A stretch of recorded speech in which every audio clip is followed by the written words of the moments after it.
প্রিয় ভাইয়েরা, বড় গ্যাদারিং, অনেক বড় শোডাউন, জনপ্রিয়তা, এগুলো আমাদের উদ্দেশ্য না। আমাদের উদ্দেশ্য হচ্ছে আল্লাহর সন্তুষ্টি। সিলেট, আওয়াজ করে বলো, আমাদের উদ্দেশ্য কার সন্তুষ্টি? আল্লাহর সন্তুষ্টি। ওইটা যদি পাই যথেষ্ট। আলহামদুলিল্লাহ, আলহামদুলিল্লাহ। আসুন আমরা আমাদের নিয়তকে খালেস করে নেই। আমরা যা শুনবো আমলের নিয়তে শুনবো, নিজের জীবনকে পরিবর্তনের জন্য শুনবো, ঠিক কিনা বলেন? ইনশাআল্লাহ। সূরাতুল আহজাবের ৪৫ এবং ৪৬ নম্বর আয়াত আমি তেলাওয়াত করেছি, যেখানে আল্লাহ তাআলা বিশ্বনবীর ৫টি বৈশিষ্ট্যের কথা বলেছেন। কয়টি? সবাই বলুন আওয়াজ করে, কয়টি? ৫টি বৈশিষ্ট্যের কথা আল্লাহ তাআলা এই আয়াত দুটিতে উল্লেখ করেছেন। বিশ্বনবী সাল্লাল্লাহু আলাইহি ওয়াসাল্লামের জীবনী, ওনার বায়োগ্রাফি নিয়ে কথা বলাটা দুষ্কর, কারণ এটার কোনো শেষ নাই, কুল নাই, কিনারা নাই, বিয়ন্ডলেস, বাউন্ডলেস, বটমলেস। সুবহানাল্লাহ বলেন। কারণ তিনি তো এমন নবী যিনি হ্যাঁ বললে এটা শরীয়তে হালাল হয়ে যায়। নবীর মুখ দিয়ে যদি বেরোয় হ্যাঁ, নাআম, ইয়েস, তাহলে এটা হালাল, ঠিক কিনা বলেন? এ নবীর মুখ দিয়ে যদি না বের হয় যে না, নো, তাহলে এটা শরীয়তে হারাম হয়ে যায়।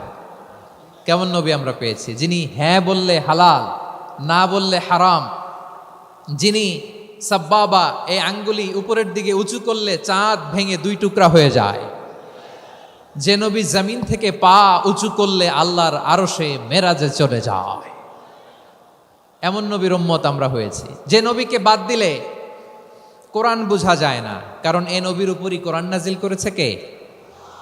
এ নবীকে বাদ দিলে হাদিস বোঝা যায় না, কারণ হাদিস তো এ নবীর মুখনিসৃত পবিত্র বাণী। সুবহানাল্লাহ পড়েন। এ নবীকে বাদ দিলে জান্নাত চিনা যায় না,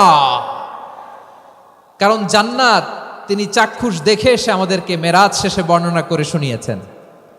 এ নবীকে বাদ দিলে জাহান্নাম চেনা যায় না, এ নবীকে বাদ দিলে আমার রবকে চেনা যায় না, ঠিক কিনা বলেন? তো বিশ্বনবীর 5টি বৈশিষ্ট্যের কথা আল্লাহ তাআলা এ সূরাতে উল্লেখ করেছেন। আল্লাহ রাসূল সাল্লাল্লাহু আলাইহি ওয়াসাল্লাম যখন মক্কাতে দাওয়াত দিচ্ছিলেন, মক্কার কুরাইশরা নানাভাবে বিষ্ণু ঈসা ইসলামকে কষ্ট দিচ্ছিল, নানাভাবে ট্যাগিং করছিল, মিথ্যা অপবাদ দিচ্ছিল। কখনো কখনো তারা বিশ্বনবীকে বলছিল মিথ্যাবাদী, কাযযাব। কখনো বলছিল যে তুমি হচ্ছে জাদুকর, সাহের। কখনো বলেছে শায়ের, মুহাম্মদ তুমি কবি। কখনো বলেছে কাহেন, মুহাম্মদ তুমি গণক। এবং কখনো বলেছে মুহাম্মদ তুমি হচ্ছে মাজনুন, মানে পাগল। আওয়াজ করে সবাই পড়ুন, নাউযু বিল্লাহি মিন যালিক। তাহলে বিশ্বনবীকে মৌলিকভাবে এই 5টি অপবাদ দিয়েছে। আমার কলেজা টুকরা সিলেটের ভাইরা, বিশ্বনবীর ব্যাপারে মিথ্যা অপবাদ মৌলিকভাবে দিয়েছে কয়টি? 5টি। বলেছে তুমি মিথ্যাবাদী, বলেছে তুমি গণক, তুমি কবি, তুমি পাগল, তুমি জাদুকর। বিশ্বনবীকে যে এই 5টি অপবাদ দেয়া হলো, আল্লাহ তাআলা এটা সহ্য করেননি। এই 5টি অপবাদের বিপরীতে আল্লাহ তাআলা বিশ্বনবীর 5টি চমৎকার বৈশিষ্ট্য উল্লেখ করে সূরাতুল আহজাবের 2টি আয়াত নাজিল করেছেন। আওয়াজ করে পড়েন আল্লাহু আকবার। 5টি চমৎকার বৈশিষ্ট্য সূরাতুল আহজাবের ভেতরে রব্বুল আলামিন উল্লেখ করে আমাদেরকে জানিয়ে দিচ্ছেন, ইয়া আইয়ুহান নাবিয়্যু আরসালনাকা শাহিদান ওয়া মুবাশশিরান ওয়া নাযীরা ওয়া দাঈয়ান ইলাল্লাহি বিইذনিহি ওয়া সিরাজাম মুনীরা। পড়েন আল্লাহু আকবার। রব্বুল আলামিন ডেকে বলেন, ও নবী, নিশ্চয় আমি আপনাকে সাক্ষ্যদাতা রূপে প্রেরণ করেছি, সুসংবাদদাতা রূপে প্রেরণ করেছি, সতর্ককারী রূপে প্রেরণ করেছি, আল্লাহর দিকে আহ্বানকারী রূপে প্রেরণ করেছি, আর আলোদানকারী চেরাগ রূপে, প্রদীপ রূপে প্রেরণ করেছি। পড়েন সুবহানাল্লাহ। 5টা বৈশিষ্ট্য। 1 নম্বরে আল্লাহ তাআলা বলেন, হে নবী, নিশ্চয় আমি আপনাকে সাক্ষ্যদাতা হিসেবে প্রেরণ করেছি। সাক্ষ্যদাতা, বিষ্ণু ঈসা ইসলাম সাক্ষ্য দিবেন, এজন্য শাহিদ। শাহিদ মানে সাক্ষ্যদাতা। আওয়াজ করে বলুন, শাহিদ মানে কি? তিনি সাক্ষ্য দিবেন। মুবাশশির, 2 নম্বর বৈশিষ্ট্য হচ্ছে তিনি মুবাশশির। মুবাশশিরুম বিরাহমাতিল্লাহি ওয়া বিল জান্নাহ। তিনি আল্লাহর রহমতের সুসংবাদ দেন, তিনি আল্লাহর জান্নাতের সুসংবাদ দেন। সুবহানাল্লাহ পড়েন। তিন নাম্বার বৈশিষ্ট্য হচ্ছে নাযীর, তিনি সতর্ককারী, ওয়ার্নার, তিনি সাবধান করতে এসেছেন, রিমাইন্ডার দিতে এসেছেন যে আল্লাহর পথে যদি না চলো, শিরকি কাজ যদি না থামাও, তাহলে এমন আযাব আসবে ওই আল্লাহর পাকড়াও থেকে তুমি বাঁচতে পারবে না। তিনি নাযীর। বিষ্ণু ঈসা ইসলামের 4 নম্বর বৈশিষ্ট্য হচ্ছে দাঈয়ান ইলাল্লাহ, তিনি আল্লাহর দিকে আহ্বানকারী। এই যে আমরা আমাদেরকে পরিচয় দেই যে আমরা দাঈ, বলি না? বলি যে উনি হচ্ছেন একজন দাঈ ইলাল্লাহ। বহু বচনে আমরা বলি আদ-দুআত ইলাল্লাহ, এটা কোরআনের এই আয়াত থেকে এসেছে। সুবহানাল্লাহ পড়েন। ওয়া দাঈয়ান ইলাল্লাহি বিইذনিহি, আল্লাহর আদেশে বিষ্ণু ঈসা ইসলাম আল্লাহর দিকে মানুষকে ডাকেন। এবং বিষ্ণু ঈসা ইসলামের 5 নম্বর বৈশিষ্ট্য হচ্ছে সিরাজাম মুনীরা, আলোদানকারী প্রদীপ, আলোকদীপ্ত প্রদীপ, যে আলো দিয়ে তিনি গোটা বিশ্বকে আলোকিত করেছেন। আওয়াজ করে পড়েন আল্লাহু আকবার। তাহলে মোট 5টি বৈশিষ্ট্য নিয়ে আমরা কথা বলবো বিশ্বনবীর। আওয়াজ করে বলুন কয়টি? 1 নম্বরে হচ্ছে শাহিদ, বিশ্বনবী সাক্ষী দিবেন। কি দিবেন? He will be witness for all prophets and for us, তিনি নবীদের উপরও সাক্ষী দিবেন, আবার উম্মতের উপরও সাক্ষী দিবেন। সুবহানাল্লাহ পড়েন। কিয়ামতের দিন আল্লাহ তাআলা প্রত্যেক নবীকে জিজ্ঞেস করবেন যে তুমি কি তোমার উম্মতের কাছে আমি যা যা পৌঁছাতে বলেছিলাম পৌঁছিয়েছো? নবীরা বলবে আল্লাহ আমি পৌঁছিয়েছি। নবীদের কথা ঠিক কিনা, সত্য কিনা, এর সপক্ষে তখন বিশ্বনবী সাক্ষী দিবেন। সুবহানাল্লাহ পড়েন। এজন্য রব্বুল আলামিন বলেন ফাকাইফা ইযা জি'না মিন কুল্লি উম্মাতিন বিশাহীদিন ওয়া জি'না বিকা আলা হাউলাই শাহীদা।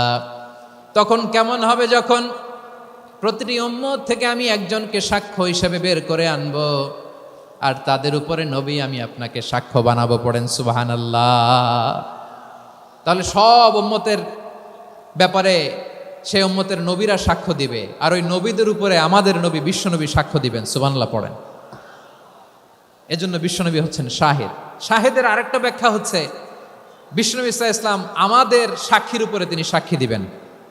তিনি নবীদেরও সাক্ষী, আবার আমাদের উপর উম্মতের উপরও সাক্ষী। সুবহানাল্লাহ পড়েন। রব্বুল আলামিন বলেন وَكَذَلِكَ جَعَلْنَاكُمْ أُمَّةً وَسَطًا لِتَكُونُوا شُهَدَاءَ عَلَى النَّاسِ وَيَكُونَ الرَّسُولُ عَلَيْكُمْ شَهِيدًا। আর অনুরূপভাবে আমি তোমাদেরকে মধ্যমপন্থী উম্মত হিসেবে তৈরি করেছি, প্রেরণ করেছি। ব্যালেন্সড উম্মাহ, মধ্যমপন্থী উম্মাহ হিসেবে প্রেরণ করেছি, যাতে করে তোমরা সবার উপরে সাক্ষ্য দিতে পারো, আর যাতে তোমাদের নবী হতে পারে তোমাদের উপরে সাক্ষ্যদাতা। পড়েন সুবহানাল্লাহ। আমরা হচ্ছি ব্যালেন্সড উম্মাহ, আমরা সবার ব্যাপারে সাক্ষ্য দিব, আর আমাদের উপর সাক্ষ্য দিবে স্বয়ং বিশ্বনবী। সুবহানাল্লাহ পড়েন। তাহলে আমাদের নবী নবীদের উপরও সাক্ষী, আমাদের উপরও সাক্ষী। সেই বুখারীতে এসেছে আল্লাহ তাআলা কিয়ামতের দিন সাইয়েদনা নূহ আলাইহিস সালামকে বলবেন, নূহ তুমি কি দাওয়াত পৌঁছিয়েছো তোমার উম্মতের কাছে? নূহ আলাইহিস সালাম বলবেন হ্যাঁ আমি পৌঁছিয়েছি। এবার নূহের উম্মতকে আল্লাহ জিজ্ঞেস করবেন, এ নূহের উম্মতেরা তোমাদের নবী নূহ কি দাওয়াত পৌঁছিয়েছে? নূহের উম্মত বলবে না আল্লাহ, আমাদের কাছে কোনো সতর্ককারী আসে নাই, কোনো নবী টবি আসে নাই, কোনো দাওয়াতও আমরা পাই নাই, আপনারাও চিনি নাই, জান্নাতও চিনি নাই, জাহান্নামও চিনি নাই। নূহ আলাইহিস সালাম বিপদে পড়ে যাবেন। তখন আল্লাহ বলবেন নূহ তুমি বললা পৌঁছিয়েছো, তোমার উম্মত বলে কিছু পায় নাই। নূহ তোমার কি কোনো সাক্ষী আছে? তোমার কথা আর তোমার উম্মতের কথা তো মিলে না। তুমি বললা তুমি আমার নির্দেশনা দাওয়াত পৌঁছে দিয়েছো, কিন্তু তোমার উম্মত বলে পায় নাই। নূহ তোমার পক্ষে কোনো সাক্ষী আছে? নূহ আলাইহিস সালাম বলবেন আছে। কে? উম্মতে মুহাম্মাদি। তখন আমরা বলবো আল্লাহ নবী নূহ আলাইহিস সালাম তিনি আপনি যা যা বলেছেন ঠিক তা তার উম্মতের কাছে পৌঁছে দিয়েছে। এবার নূহের উম্মতের সাথে আমাদের ঝগড়া লাগবে। তারা বলবে তোমরা আসছো আমাদের হাজার হাজার বছর পরে, তোমরা কি করে জানলা? তোমাদের সাক্ষী ধর্তব্য হবে না।